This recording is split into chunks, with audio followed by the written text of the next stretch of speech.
Le classique du jour, Tristan et Iseult. Peu après, voyant qu'Iseult était resté sur le navire et refusait de prendre part au divertissement sur l'île, Tristan vint sous son pavillon pour la saluer et lui rendre visite. Comme, assis côte à côte, ils échangeaient quelques propos, ils eurent soif l'un et l'autre, et se le dirent. Iseult appela Brangien et lui commanda d'apporter du vin. Celle-ci se hâta de gagner l'angle du pavillon où les marins irlandais avaient déposé les coffres d'Iseult et de sa suite.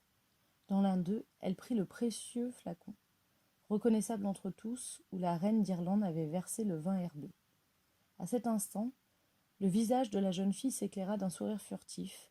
Elle tenait en ses mains le plus sûr moyen de faire naître l'amour en Tristan et de le lier à Iseult pour toujours. Brangien déposa le flacon avec une coupe d'argent ciselée sur une table à laquelle Iseult s'était accoudée, et elle lui dit d'un air riant : « Reine Iseult, prenez ce breuvage qui a été préparé en Irlande pour le roi Marc. » Iseult ne répondit pas et laissa faire la servante. Quant à Tristan, il crut qu'il s'agissait d'un vin de choix, offert en cadeau au roi Marc.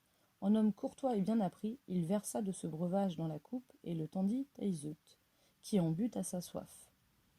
Quand elle eut posé la coupe encore moitié pleine, Tristan la saisit et la vida jusqu'à la dernière goutte. Dès que les deux jeunes gens eurent bu de ce vin, l'amour, tourment du monde, se glissa dans leur cœur. Avant qu'ils s'en fussent aperçus, il les courba tous deux sous son joug. La rancune d'Iseult s'évanouit et jamais plus ils ne furent ennemis. Ils se sentaient déjà liés l'un à l'autre par la force du désir, et pourtant ils se cachaient encore l'un de l'autre. Si violent que fût l'attrait qui les poussait vers un même vouloir, ils tremblaient tous deux pareillement dans la crainte du premier aveu. Quand Tristan sentit l'amour s'emparer de son cœur, il se souvint aussitôt de la foi jurée au roi Marc, son oncle et son suzerain, et il voulut reculer. Non, se disait-il sans cesse, laisse cela, Tristan, reviens à toi, n'accueille jamais un dessein aussi déloyal.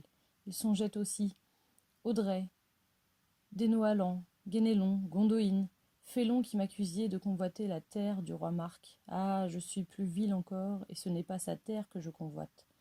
Bel oncle, qui m'avait recueilli orphelin avant même de reconnaître le sang de votre sœur.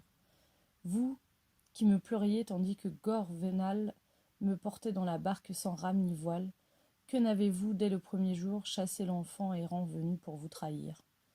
Mais son cœur le ramenait sans relâche à la même pensée d'amour. Souvent il rassemblait son courage, comme fait un prisonnier cherchant à s'évader, et il se répétait « Change ton désir, aime et pense ailleurs ».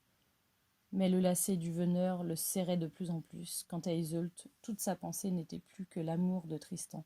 Jusqu'au déclin du jour, durant de longues heures, ils se cherchèrent à tâtons comme des aveugles, malheureux quand ils gardaient le silence et languissaient séparés. Plus malheureux encore quand, réunis, ils reculaient devant l'ivresse du premier baiser.